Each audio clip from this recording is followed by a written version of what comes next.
Welcome. So today we learned about some function that is a if function in an Excel. তো আজকে আমরা if ফাংশনে কাজ করা শিখবো এক্সেলে. So how to do the if function? First of all, you have to open the Excel. For opening an Excel, there are various technique. Okay. So we are. I am opening the Excel with the help of a shortcut key, that is Windows plus R. Then I have to write Excel. Then you have to press OK.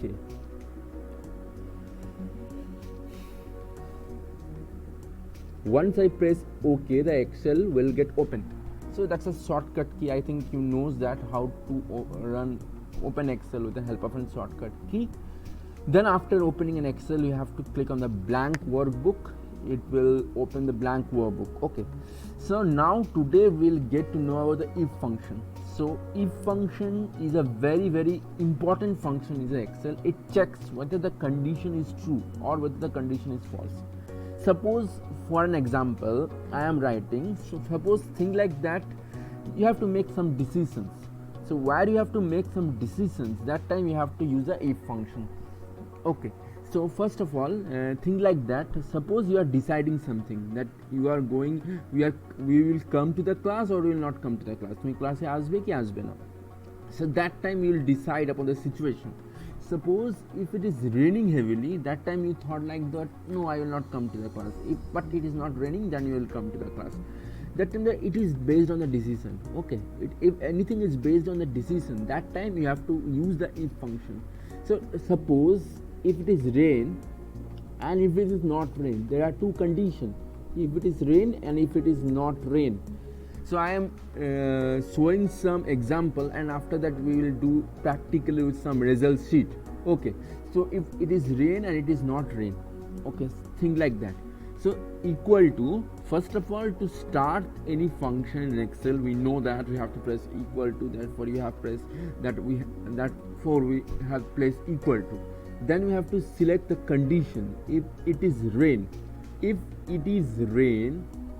it is raining outside, so it is rain, so it's a D5 here. D5 is a cell, so the cell number is D5.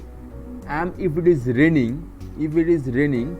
then what will be your decision? Okay, we will not come to the class. That is true statement. That is, first one is true statement, not come to the class. Okay, and if it is not raining outside, then it will do will come to the class. So you can see that. So D5 is a cell and the condition is rain. If the condition matches the cell, that is, it is matching, the true condition will execute, that is, not come to the class. If condition is not matching, here the condition will not match, so what will happen? The false condition will execute. So let's check it. Not come to the class. Why not come to the class?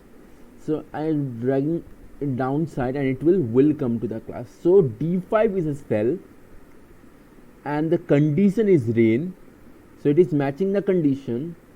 And if it is matching the condition, then it will execute the true condition, that is, not come to the class. Okay, and here it is not come to the class. But look at the second situation, D6. So D6, so I am copying the function here and it is rain, but it is rating not rain, then definitely it is not matching the condition that I have specified. Then it will come to the class, then the false condition will execute. Okay, so I hope you have understood the example of the if condition. Suppose there is a name of some student.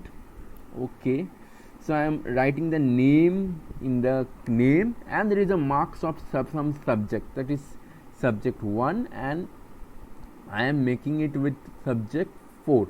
Okay, so I am writing the name as A B C D E F. Okay, so the A B C D D F is a name, and writing the marks of some subjects, that is 23, 40, 78, 67 and 90. Okay, so I am filling the random marks here. So 56, 89, 89. Okay, and putting it again 45, 34, 87, 23,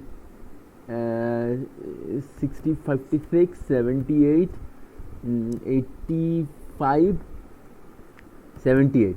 Okay, and 34, 76, 56, 43, 66, 56, 69, 43. Okay, so I am writing the marks of subject. Now I am writing the total. Now I will find the total of the total marks of a candidate. So how I will find? Definitely we will use some function. So equal to, so the name of the function that adds the number is sum.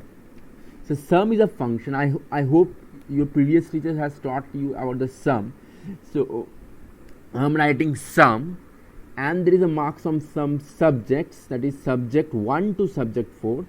So I am dragging it here, D3 to G3. D3 is at 23 and G3. Then I am closing the bracket. Sum is a function name. D3 to G3 is a cell range, that is the first cell and the last cell.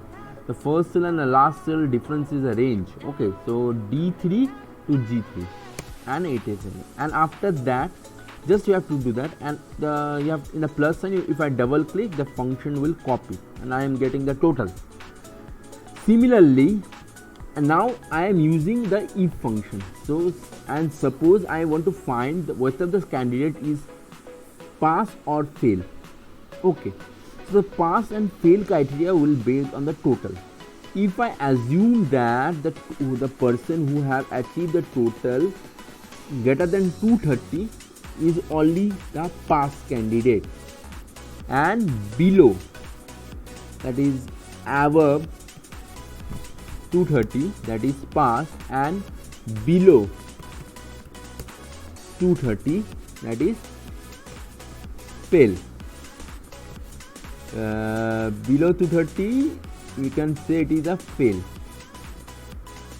So pass and fail are the two conditions which will be based on the marks. So first of all you have to press equal to, then you have to write the bracket equal to, then you have to start with the bracket.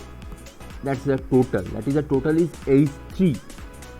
If the H3 is greater than, why it is greater than? If the marks is greater than 230, if it is greater than 230, then what will be the result? The result will be pass. The pass is a true condition. If the result, if the range consists more than greater than 230, then it is pass, otherwise it will be fail, otherwise it will show fail. Okay, so after that I am closing the bracket. So H3 is a cell range, 230 is a condition. If it is matches the condition, definitely the true result will execute, and if it is not matching the condition, then the fail, the negative, that is a false result will execute. Okay, then I have to press bracket, then it is showing pass, so it is showing fail. Just like check it, H3 consists 258, H5 consists 258, but it is 230. It is matching the condition. When it is matching, it is calling pass.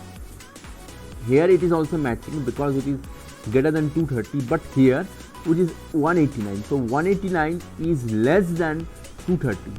189 is less than 230. When it is less than 230, the false condition will execute.